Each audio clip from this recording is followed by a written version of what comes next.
ಮತ್ತೆ ಹಲೋ ಬ್ಯಾಂಗ್ಳೂರ್ಗೆ ಸ್ವಾಗತ. Silicon city ಬೆಂಗಳೂರಿನಲ್ಲಿ ರಿಯಲ್ ಎಸ್ಟೇಟ್ ಉದ್ಯಮ ಬೃಹತ್ ಗಾತ್ರದಲ್ಲಿ ಬೆಳೆದಿದ್ದು ಸಾವಿರಾರು ಕಂಪನಿಗಳು ಕ್ಷೇತ್ರಕ್ಕೆ ಎಂಟ್ರಿ ಕೊಟ್ಟಿರೋದ್ರಿಂದ ಜನರಿಗೆ ಒಂದು ಫ್ಲಾಟ್ ಕೊಡಬೇಕು ಅಂದ್ರೂ ಗೊಂದಲ ಕಾಡ್ತವೆ.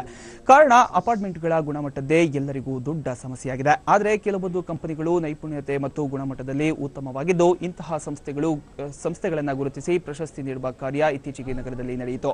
ಇದರಲ್ಲಿ ಮನ ಪ್ರಾಜೆಕ್ಟ್ ಬಿಲ್ಡರ್ ಕಂಪನಿಗೆ emerging developer of the year ಎಂಬ ಪ್ರಶಸ್ತಿ ದೊರೆತಿದೆ. ಫ್ಲಾಟ್ಗಳ ಬಾಲ್ಕನಿಯಲ್ಲಿ ಲ್ಯಾಂಡ್ಸ್ಕೇಪ್ ನಿರ್ಮಿಸಿರೋದು ಈ ಸಂಸ್ಥೆಯ ಹೊಸ ಪ್ರಯತ್ನವಾಗಿದ್ದು ಇದರ ಜೊತೆಗೆ ಅತಿ ಕಡಿಮೆ ಅವಧಿಯಲ್ಲಿ ಅತ್ಯಂತ ವೇಗವಾಗಿ ಬೆಳೆಯುತ್ತಿರುವುದರಿಂದ ನಮಗೆ ಈ ಒಂದು ಪ್ರಶಸ್ತಿ ದೊರೆತಿದೆ. ಇದು ಮುಂದಿನ ದಿನಗಳಲ್ಲಿ ಇನ್ನಷ್ಟು ಪ್ರಗತಿ ಸಾಧಿಸಲು ಪ್ರೇರಣೆಯಾಗಿದೆ ಅಂತ ಮನ ಪ್ರಾಜೆಕ್ಟ್ನ ಸಂಸ್ಥಾಪಕ ಕಿಶೋರ್ ರೆಡ್ಡಿ ತಿಳಿಸಿದ್ದಾರೆ.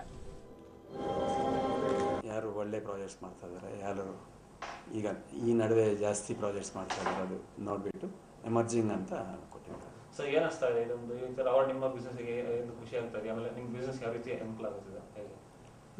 ನಮ್ಮ ಎಮರ್ಜಿಂಗ್ ಡೆವಲಪರ್ ಅಂತ ಬಂದ್ಬಿಟ್ಟ ಮೇಲೆ ಕ್ಲೈಂಟ್ಸ್ಗಳು ನೋಡ್ತಾರೆ ಯಾರು ಇವರು ಜಾಸ್ತಿ ಪ್ರಾಜೆಕ್ಟ್ಸ್ ಮಾಡ್ತಾ ಇದ್ದಾರೆ, ಒಳ್ಳೆ ಪ್ರಾಜೆಕ್ಟ್ಸ್ ಮಾಡ್ತಾ ಇದ್ದಾರೆ, ಇವ್ರ ಸ್ಪೆಷಾಲಿಟಿ ಏನು ಅಂತ ನೋಡ್ತಾರೆ. ಅವಾಗ ಬಂದುಬಿಟ್ಟು ನಮ್ಮ ಪ್ರಾಜೆಕ್ಟ್ನಲ್ಲಿ ಇರೋದು garden spaces in every apartment, ಅಂದರೆ ಎಲ್ಲ ಅಪಾರ್ಟ್ಮೆಂಟ್ಗೂ ಒಂದು ಸಪ್ರೇಟಾಗಿ ಬಾಲ್ಕನಿಯಲ್ಲಿ ನಾವೇ ಗಾರ್ಡನ್ಸ್